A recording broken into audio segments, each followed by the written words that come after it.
నమస్కారం గురుగారు. ఓం శ్రీమాత్రే నమః. గురుగారు, ముఖ్యంగా చూసుకుంటే మరి పంచగ్రహ కూటమి కూడా ఉందంటున్నారు. విశేషంగా ఈ మాసంలో శివరాత్రి కూడా వస్తుంది. మీనరాశి వారికి ఎలా ఉండబోతుంది అంటారు? ఎలాంటి జాగ్రత్తలు తీసుకోవచ్చు అంటారు? ఆర్థిక పరంగా, ఆరోగ్యపరంగా ఎలాంటి జాగ్రత్తలు తీసుకుంటే ఈ మాసం అంతా వీరికి బాగుంటుంది అంటారు? మా మీనరాశి ఇది ద్వాదశ రాశుల్లో ఫైనల్ రాశి. ఒక రకంగా చెప్పాలంటే మోక్షపూరితమైనటువంటి రాశి. ఏ మానవుడైనా ఎన్ని అనుభవించినా చివరికి అక్కడికి రావాల్సిందే. మోక్షం గురించి తాపత్రయపడాల్సిందే. 70-80 ఏళ్ళు వచ్చాక వాడికి ఎంత డబ్బు ఉన్నా, ఎంతమంది పిల్లలు ఎంత స్థాయికి వచ్చినా వాడికి చివరికి స్వామి నాకు పూర్వజన్మ మళ్ళీ జన్మ ఉండకూడదు, లేకపోతే నాకు కైలాస మోక్షమో విష్ణు మోక్షమో కోరుకుంటారు. మళ్ళీ నాకు జన్మ రావాలి, ఈ ఆస్తింతా నేను అనుభవించాలని ఎవ్వడూ కోరుకోడు. ఎందుకంటే వాడు పోయిన తర్వాత వాడికి ఈ ఆస్తితో సంబంధం లేదు. కాబట్టి అంత గొప్ప రాశి మీనరాశి. దాంట్లో శని ఉన్నాడు కదా అని చెప్పి మనం హైలైట్ చేసేసి, ఏనాడు శని ఉంటుంది, అన్ని రాశులకి వర్తిస్తుంది ఆయన.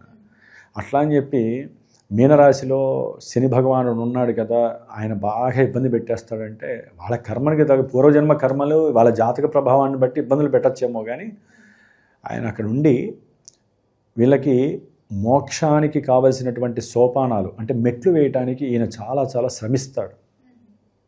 ఆ యొక్క మెల్టింగ్ చేయటంలోనే మనం తట్టుకోలేము. శని మెల్టింగ్ చేసేటప్పుడు సామాన్యులో మనం ఏ ఈశ్వరారాధనో దైవారాధన ఉంటే తప్ప మనం తట్టుకోలేమండి. అంత గొప్ప ప్లానెట్ ఎవరంటే శని భగవానుడు.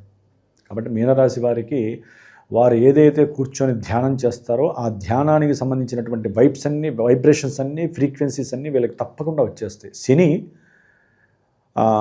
చాలా చాలా సిస్టమేటిక్గా ఉండేటటువంటి గ్రహం ఆయన. పంక్చువాలిటీ అంటారు చూసారా, శని ప్రభావం ఉన్నటువంటి వాళ్ళు పంక్చువాలిటీ ఎక్కువ మెయింటైన్ చేస్తారు. కాకపోతే ఏంటంటే ఆ రాశిలో అతి నిద్రనిస్తాడు ఆయన. అది నిద్రాస్థానం మీనం అనేటటువంటిది. అతి నిద్రనిస్తాడు. దాంట్లోనే ఉన్నాడు. అదే ఇంట్లో ఓ పట్టాన లేవరు. దానికి తోడు ఏ పని చేసినా ఆలస్యం. ఆ ఆలస్యం ద్వారా వారు వచ్చే అవకాశాలు కోల్పోయి డిప్రెషన్స్కి వెళ్ళిపోతూ ఉంటారు. లేకపోతే ఏదో ఆలోచిస్తూ కూర్చుంటారు.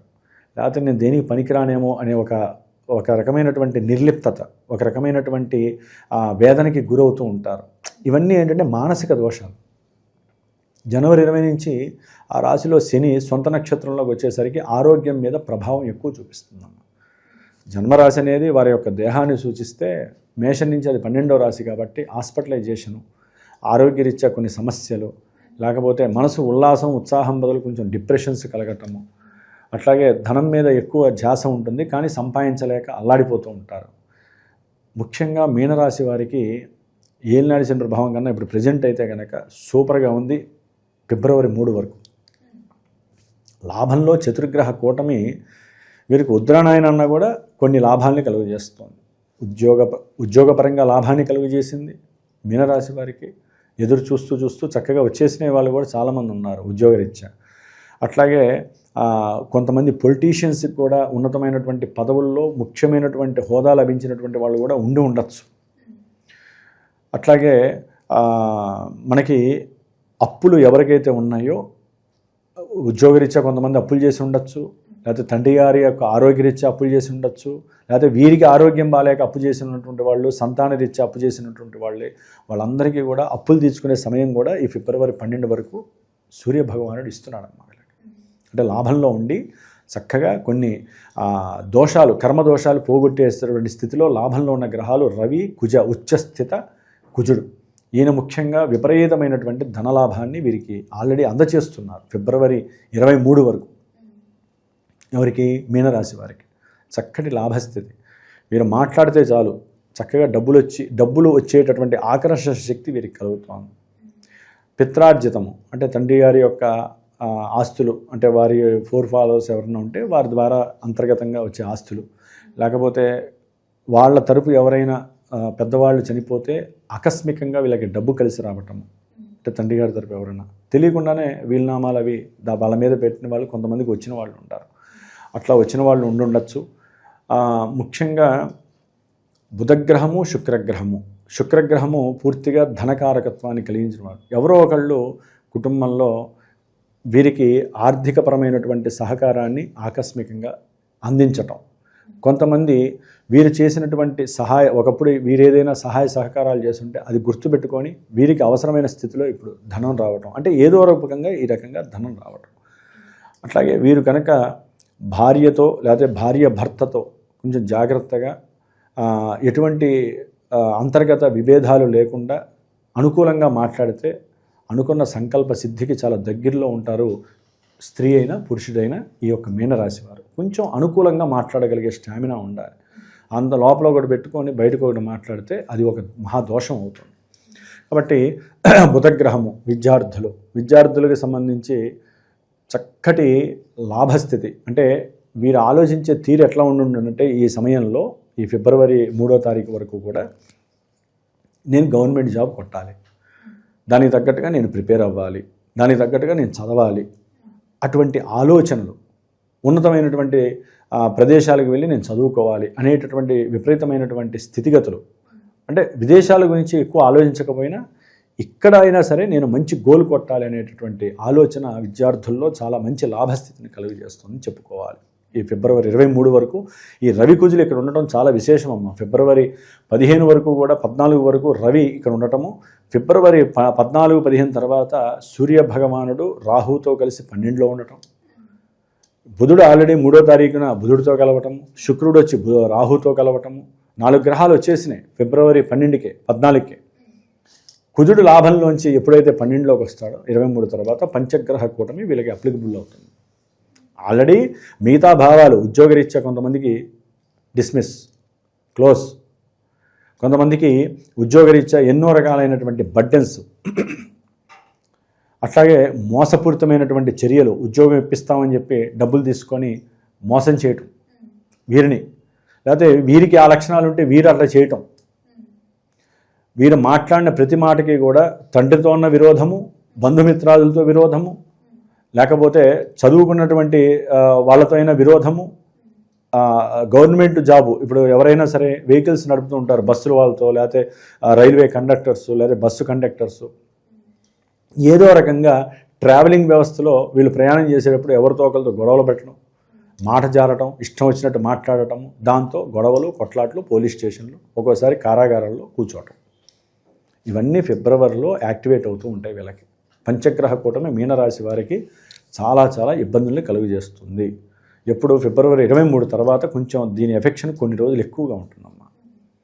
ఈ లోపల వీరి యొక్క చదువుకునే విద్యార్థులకి, ముఖ్యంగా వ్యాపారస్తులకి భార్యాభర్తల మధ్య సమన్వయ లోపం జరిగి ఇరువురి మధ్య కాస్త కటాఫ్ అవ్వటము, ఇరువురు కాస్త దూరంగా ఉండేటటువంటి పరిస్థితులు, అత్తామామలు ఎగైనెస్ట్గా ఉండటము, ఇలాంటివన్నీ జరుగుతాయి. ఏలినాడు శనితో పాటు ఈ యొక్క చతుర్గ్రహ కూటమి, కుజుడు ఒక్కడు ఫిబ్రవరి 23 వస్తాడు, అప్పుడు పంచగ్రహ కూటమి అప్లికబుల్ అవుతుంది. అప్పటి వరకు సమస్యలు ఉంటాయి. కానీ 6వ స్థానంలో ఉన్నటువంటి కేతువు కొంతవరకు ఉద్యోగంలో స్థిరత్వాన్ని ఇవ్వడానికి ఎక్కువ తాపత్రయపడుతూ ఉంటాడు.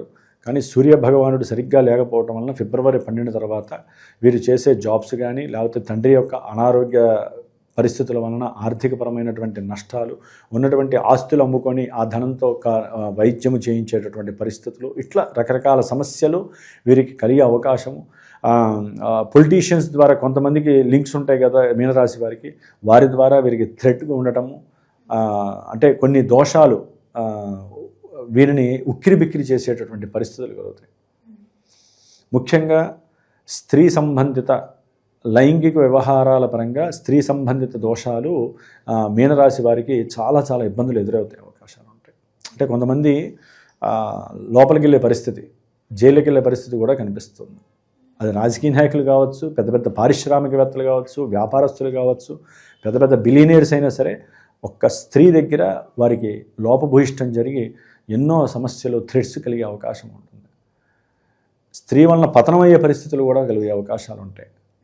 ఇట్లా మీనరాశి వారికి పంచగ్రహ కూటమి చాలా వరకు, చతుర్గ్రహ కూటమి ఇబ్బందులు పెడుతుంది. ఫిబ్రవరి 3 నుంచి కొంచెం వీళ్ళకి అన్ని రకాలుగా స్ట్రెస్ఫుల్గా ఉండే అవకాశం ఉంటుందమ్మా.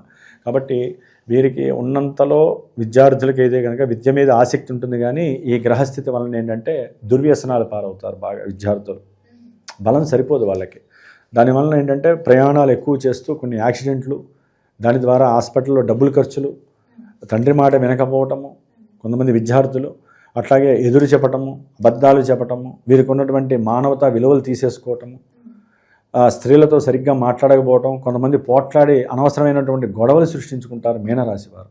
అందుకని ఈ గ్రహాలు కలిస్తే ఆ గ్రహాలకి సంబంధించినటువంటి సిగ్నిఫికెన్సెస్ అన్నీ కూడా యాక్టివేట్ అయ్యి 100 రకాలుగా ఉత్పన్నం అవుతూ ఉంటాయన్నమాట. అందుకని వీరు ఏం చేయాలంటే నవగ్రహాలకి మొత్తం పూజ చేసుకుంటూ ఉండాలి. వీలుంటే దేవాలయాలకు వెళ్ళి నవధాన్యాలు ప్రతి గ్రహం దగ్గర వేసొచ్చి, వీలుంటే ప్రతి శనివారము లేదా ఆదివారం రోజున వీరు మొత్తం గ్రహాలన్నిటి దగ్గర దీపారాధన చేయటం, ప్రతిరోజు ఆదిత్య హృదయం చదవటం ద్వారా ఆరోగ్యము, తండ్రి గారితో విరోధత్వం లేకపోవటము, గవర్నమెంట్ సంస్థల నుంచి వీరికి థ్రెడ్స్ లేకుండా ఉండటం, ఇబ్బందులు లేకుండా ఉండటం, అప్పుల బాధ తొలగిపోవటము, ఇలాంటివన్నీ జరుగుతాయి. వీరి ఆరోగ్యం ముందు కొంచెం కండిషనల్గా ఉండటానికి ఆదిత్య హృదయం బాగా చదవాలి రోజు. ప్రతి ఆదివారము వీలుంటే 6 సార్లు 60 సార్లు చదవటం చాలా ప్రధానము. మహాశివరాత్రికి వీరు చక్కగా నవగ్రహ పాశుపత రుద్రాభిషేకం ఇంట్లోనే చేసుకోవాలి, లేకపోతే హోమం చేయించుకోవాలి వీళ్ళు. లేదా అంత డబ్బు ఖర్చు పెట్టలేము, ఇండివిజువల్గా చేసుకోవాలంటే చాలా ఖర్చు అవుతుందమ్మా. అందుకని మా పీఠంలో ప్రతి అమావాస్యకి హోమం చేస్తూ ఉంటాం. ఈసారి మహామృత్యుంజయ పాశుపత హోమం కొన్ని రాశులు ఉన్నాయి, ఆ రాశుల్లో మీనరాశి వారికి కూడా ఉంది కాబట్టి ఆ మృత్యుంజయ పాశుపత హోమం అనేటటువంటిది మీరు కూడా మీనరాశి వారు పాల్గొని ఉన్నంతలో ఆ యొక్క భస్మ ప్రసాదం నిత్యం ధరించడం ద్వారా మీకు వచ్చేటటువంటి ఎన్నో రకాల ఉత్పన్నమయ్యేటటువంటి సమస్యల నుంచి మీరు కాస్త వెసులుబాటు పొందడానికి అవకాశం ఉంటుంది. వచ్చేది ఎట్లయినా వస్తుంది, కానీ మనం చేసే పూజలు, పునస్కారాలు, హోమాలు, అభిషేకాలు మానసికమైనటువంటి ఆనందాన్ని ఇవ్వలేకపోయినా కొంతవరకు నిర్వీర్యం కాకుండా చేసే శక్తి, దైవశక్తి మన మీద ఉంటుంది. కాబట్టి గ్రహశక్తిని మనం పోరాడాలంటే దైవశక్తిని మనం లోపలికి ప్రేరేపించుకోవాలి. కాబట్టి సరైనటువంటి గురువుల్ని నమ్మండి, సరైనటువంటి దేవాలయాల దగ్గరికే వెళ్ళండి. ప్రతిదీ దేవాలయం అనుకుంటే చాలా కష్టాలని మనం చూడాల్సి వస్తుంది. కాబట్టి మీనరాశి వారు తస్మాత్ జాగ్రత్త. ఏలినాడు శని గురించి భయపడండి, కానీ అంత భయపడి లేనిపోని రోగాలు తెచ్చుకోవాల్సిన అవసరం అయితే లేదు. ప్రతిరోజు నిత్యము హనుమాన్ చాలీసా చదవండి. ఆయన మీకు ఒంటి మీదకి వస్తాడు, చక్కగా శని నుంచి కాపాడుతూ ఉంటాడు. హనుమాన్ చాలీసా చాలా ఉత్తమమైనటువంటి పరిష్కారము వీరికి. గురుగారు, మొత్తం మీద ఫిబ్రవరి మాసంలో మీనరాశి వారికి ఎలా ఉండబోతుంది, ఎలాంటి జాగ్రత్తలు తీసుకోవాలి, ఎలాంటి పరిహారాలు చేయాలో చాలా చక్కగా చెప్పినందుకు ధన్యవాదాలు. శుభమస్తు.